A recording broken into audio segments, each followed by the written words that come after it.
नमस्कार बच्चों, स्वागत है आपका हमारे YouTube चैनल में। अब हम बात करने वाले हैं कक्षा 9वीं के चैप्टर नंबर 3 जो कि निर्देशांक ज्यामिति है।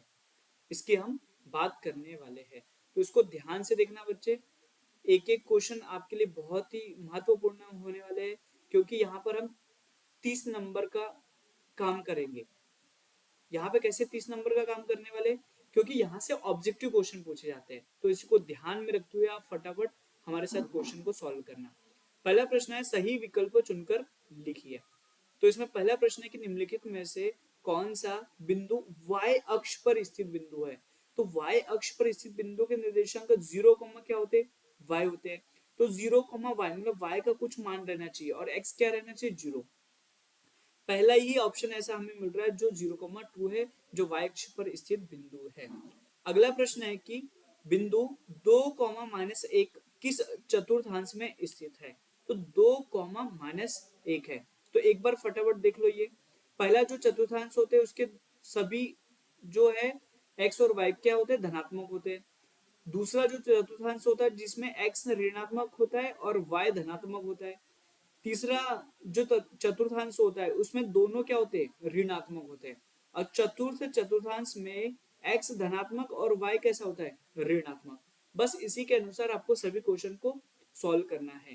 तो यहाँ पे देखो प्लस और माइनस वाला है, तो ये हो जाएगा हमारा चतुर्थ चतुर्थांश। अगला प्रश्न है कि 0,4 स्थित होता है। तो 0,4 हो जाएगा y अक्ष पर स्थित बिंदु। अगला प्रश्न है कि बिंदु -3,2 किस चतुर्थांश में स्थित है। तो -3,2 मतलब ये कौन से चतुर्थांश में जाएगा, तो ये जाएगा द्वितीय चतुर्थांश में। अगला प्रश्न है कि बिंदु -3,0 स्थित होगा। तो x अक्ष पर स्थित बिंदु के जो निर्देशांक होते हैं वो x, क्या होते हैं, 0। तो x का मान यहाँ पे -3 हो गया और y 0 हो गया, तो यही हमारा क्या हो जाएगा, उत्तर हो जाएगा। नेक्स्ट क्वेश्चन है कि निम्नलिखित में से कौन सा बिंदु x अक्ष पर स्थित है। x अक्ष पर स्थित बिंदु के निर्देशांक x, क्या होते हैं, 0। तो इसी के साथ उत्तर हो जाएगा हमारा 2,0। ठीक है बच्चों, निर्देशांक अक्ष तल को कितने भागों में बांटता है। तो ये कितने भागों में बांटता है बच्चों, तो एक भाग हो गया, दूसरा भाग हो गया, तीसरा हो गया और ये हो गया चौथा। तो ये हो जाएगा उत्तर सही 4। क्या ये बात आपको समझ में आ गई होगी। उम्मीद करता हूँ सभी बच्चों को यह बात मेरी समझ में आ गई होगी।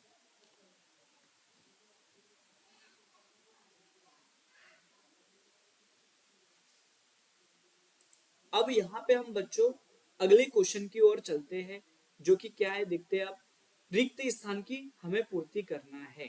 तो रिक्त स्थान की पूर्ति में पहला है कि मूल बिंदु के निर्देशांक क्या होते हैं। तो ये 0,0 होते हैं।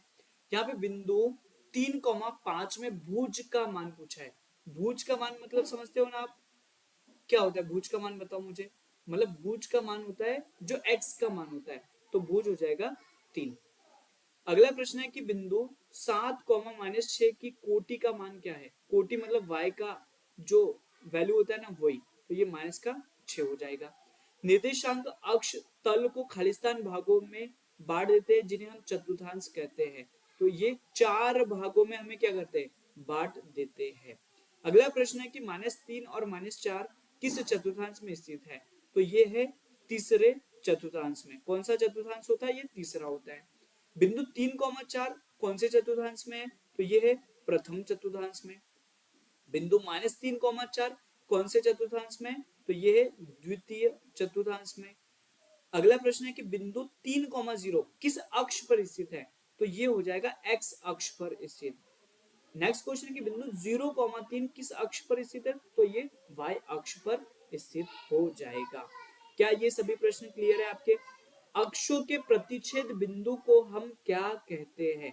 तो अक्षों के जो प्रतिच्छेद बिंदु होते हैं ना, उसे हम मूल बिंदु कहते हैं। क्या कहते हैं बच्चों, मूल बिंदु कहते हैं।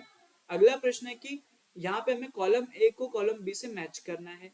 तो भुज 0, तो ये कौन सा अक्ष को प्रदर्शित करता है। तो ये x अक्ष के क्या होते हैं, निर्देशांक होते हैं। बिंदु 2,1 कौन से चतुर्थांश में स्थित है। तो ये है प्रथम चतुर्थांश में। मूल बिंदु के निर्देशांक क्या होते हैं, तो 0,0 होते हैं। बिंदु 3,5 की कोटि क्या है? तो कोटि होता है y वाला बिंदु, तो ये हो जाएगा हमारा 5। अगला प्रश्न है कि बिंदु -2,4 किस चतुर्थांश में स्थित है? -2,4 है, तो ये हो जाएगा द्वितीय चतुर्थांश में। क्या ये सभी बात आपको क्लियर है क्या? तो यहाँ पे हम बच्चों अगले क्वेश्चन को सॉल्व कर लेते हैं। हमारा अगला प्रश्न क्या है?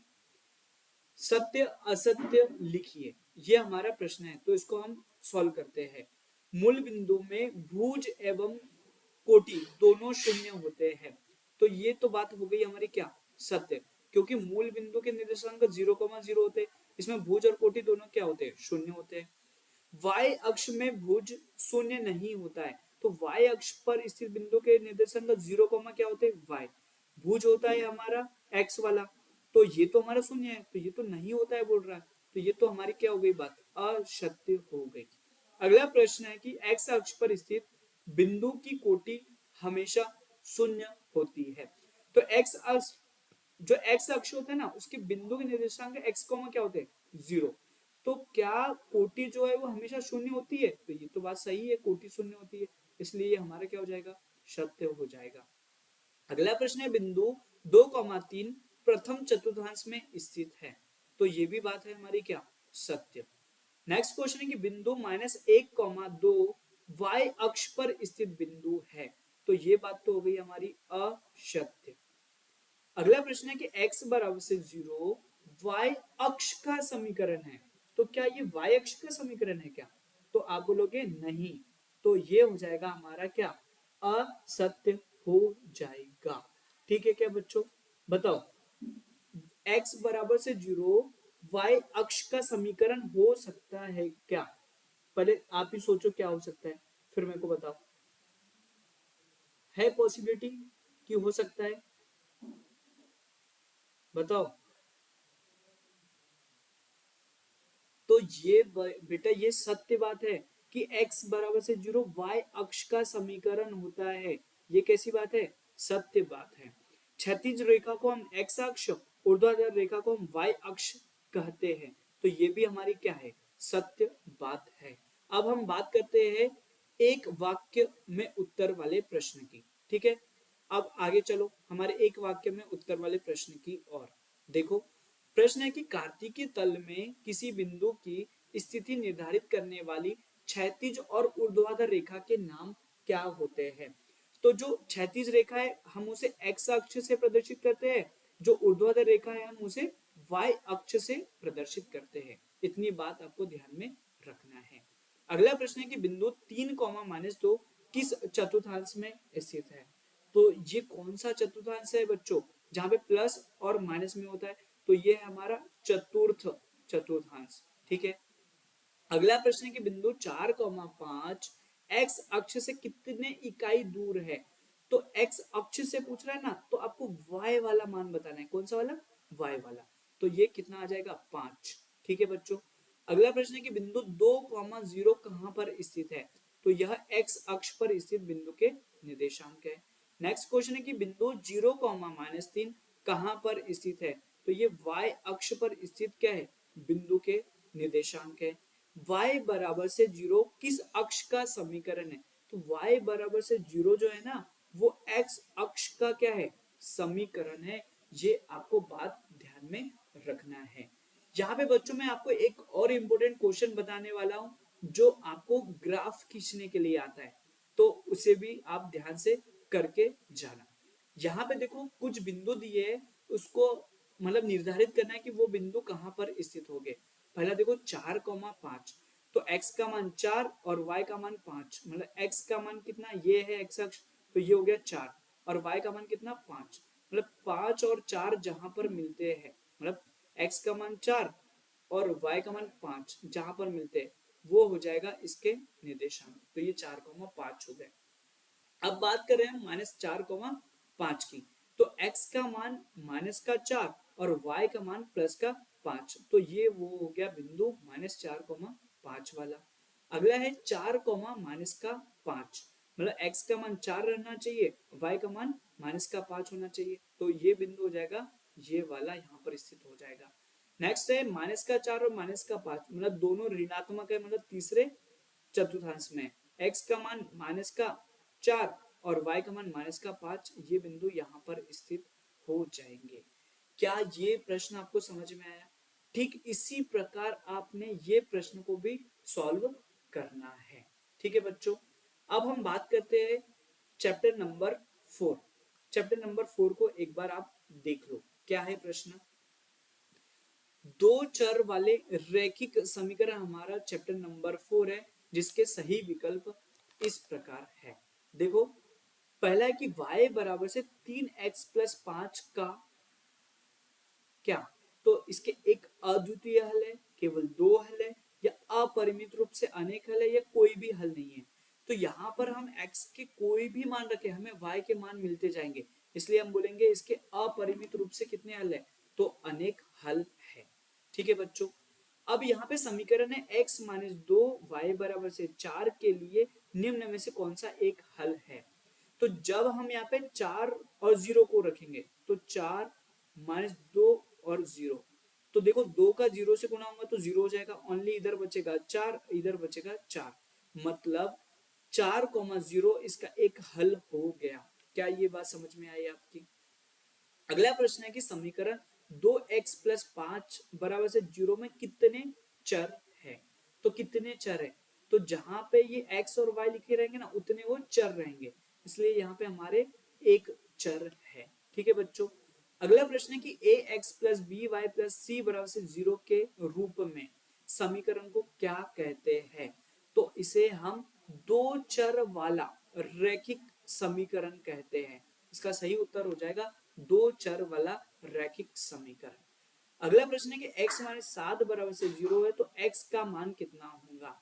तो x माइनस 7 बराबर से कितना है, 0, तो x का जो मान है वो कितना आ जाएगा, -7 का जब आप पक्षांतर करेंगे तो प्लस का क्या हो जाएगा, 7 हो जाएगा।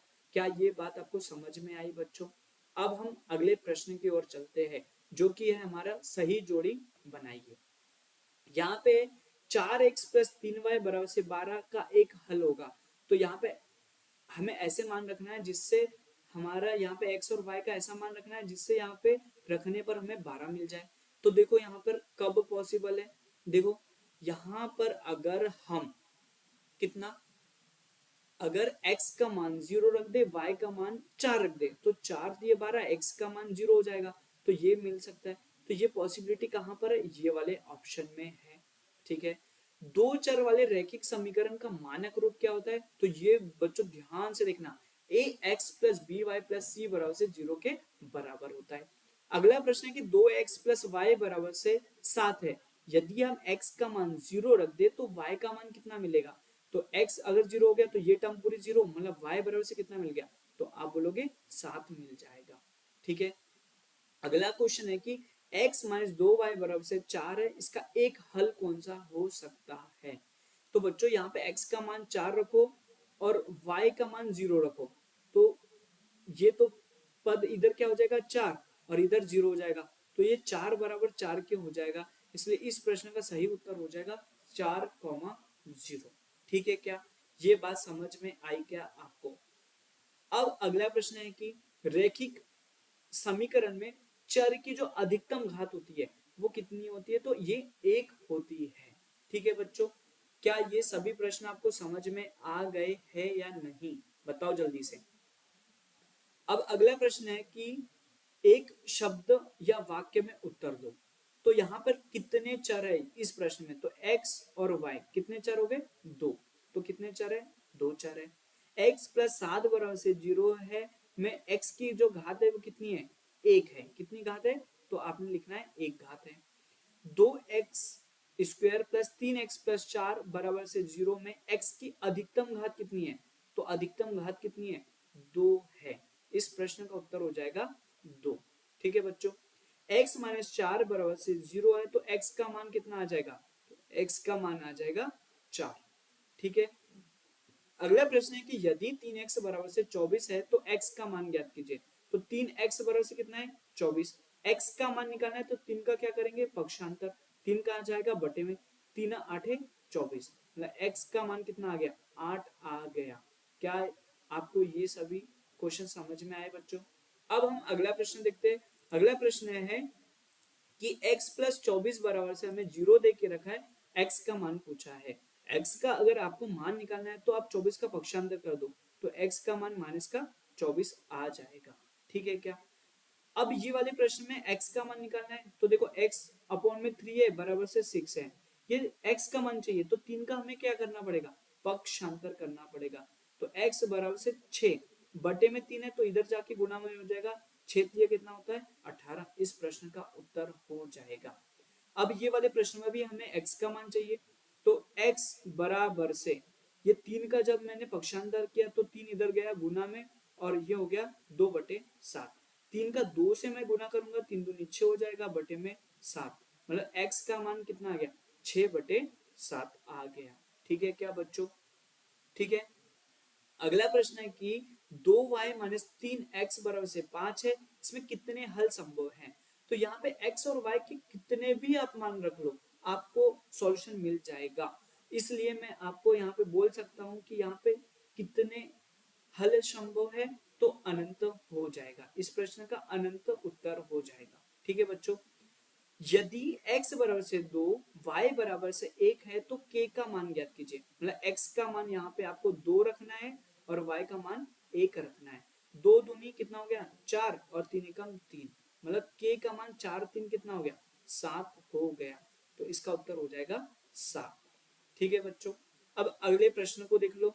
यहाँ पे 2x प्लस 9 बराबर से 0 को दो चर के समीकरण में व्यक्त कीजिए। यहाँ पे 2x तो है, लेकिन यहाँ पे y वाला चर नहीं है, तो 0 इंटू हम इसको y लिख सकते हैं क्या? और प्लस 9 बराबर से 0। ये हो गया हमारा दो चर वाला रैखिक समीकरण। उम्मीद करता हूं ये सभी प्रश्न आपको समझ में आ गए होंगे। ठीक है बच्चों, क्या ये क्वेश्चन आपको समझ में आ गया? एक अंतिम प्रश्न है कि दो चर वाले रैखिक समीकरण का मानक रूप क्या हो जाएगा? तो ये हो जाएगा ax plus B Y plus C बराबर से 0 हो जाएगा। ये भी आपने ध्यान रखना। ठीक है। सत्य और असत्य लिखना है।